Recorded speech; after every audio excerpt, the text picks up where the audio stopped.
As soon as I saw this album's cover, I knew we were in for an over-the-top record. Hi people, and how my Chili con Carne crew, it's Chili, the man who produces Iron from My Eyes, and I'm doing a 5-minute review on Category 7's debut album, the self-titled record. I remember talking with Hector and JC not too long ago about this upcoming supergroup, and then I completely forgot about them. So it caught me by surprise when this album was recommended to me, and of course I judged its merit by the album cover, expecting some debut record by what had to be an extreme metal band, but was quickly reminded that this is Category 7, and this was that supergroup that we were talking about earlier. So does it break the traditional mold set by other supergroups, or continues that trend? Let's take a look.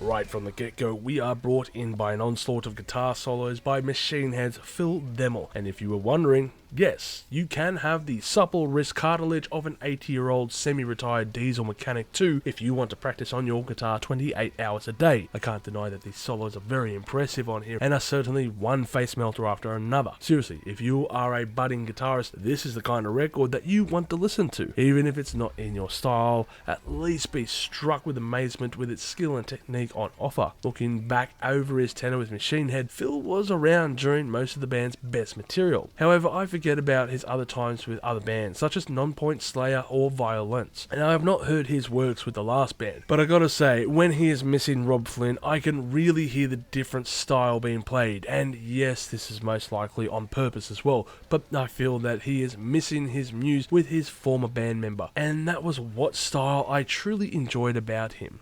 Instead, I think he is vibing with the style of Mike Orlando from Adrenaline Mob, and I guess that's my assumption, because I have never heard of that group to be honest. But it is in a very different style of guitar from, his previous works with Machine Head to what is found on here. If anyone can confirm my thoughts in regards to that in the comment section below, because I'm curious if my thought process lines up here. It was only by the second track that I noticed John Bush was singing. The ex-Anthrax and Armored Saint lead vocalist sure can still hit those notes, and I feel that his vocals haven't waned over time, but rather still feel as rich as they did some 30 years ago. I don't know if this is because of post-production or if he has merely looked after his own instrument. Either way, it's vastly impressive. If there are any faults to this record, then it's not through the vocal section, because damn, I cannot fault this fine effort on here. As for the rhythm section, which is held out by bass player Jack Gibson from Exodus and drummer Jason Bittner of Overkill, and of course Shadows Fall, I must say that they blended in their styles of music on offer here, which at times demanded attention from the drum work, which could be in your face, and then at other times required your direction be focused on the balls to the wall guitar work. Seriously, it feels like many times that this album was recorded by several people with ADHD,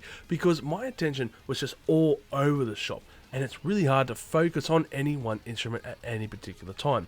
It's like a pendulum just swinging back and back in regards to where you should be looking. It's all such a mash that, if I'm being honest, assaults the senses for its duration. There are some stupidly fast blast beats found on here on White Flags and Bayonets, which I felt was a highlight from the record, and even the following song, Mousetrap, just has this huge wall of drums intro. It's also over the top at points, and in others just feels not really out of place for a late 80s thrash metal record. But it never quite reaches that high. What this record feels like is like the band is Anthrax of the 90s version 2.0. It's like they really took that emphasis of the band and turned it up to 11 with the aggression and tempo.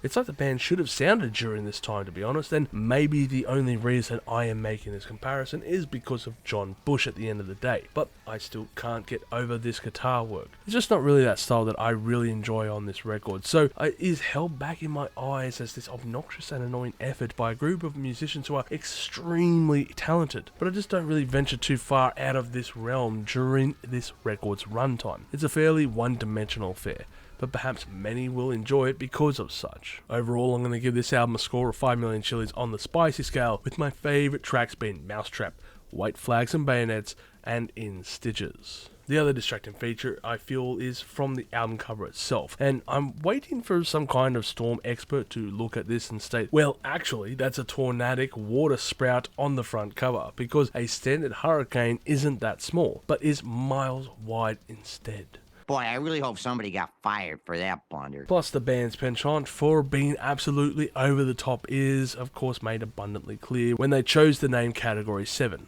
a number that is 2 marks higher than the highest category a hurricane can actually be. Yeah, we get it, you're just an over the top band.